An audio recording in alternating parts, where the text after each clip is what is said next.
دوستان شما میتواره چه سرامانش کنگید ایدم ما استاد فرید لوگانش تگیم و استاد فرید باز پیشرفت کتا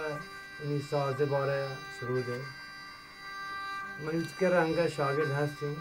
آیا تقریبا 8-9 ساله که منی شاگردم آنگه سرود هر کوئی یکنه بی نزانه که چطور بی ای آواز سروده چکویا چی درکش و استاد فرید باز کار کتا سرود روته ار کنه پوست و سیمتاره کنه و هنچو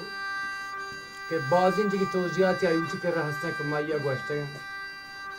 و ای تنبیرگی که دیگرین استاد فرید هم میواسط دورته هدیه انشالله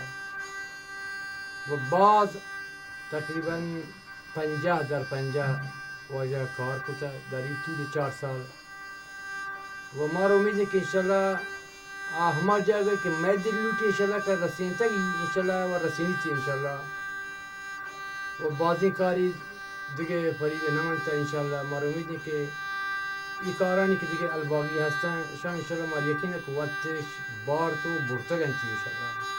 و اشمی خدمت یک زیری که پیش بید که ما رو امیده که شما رو دوست بگید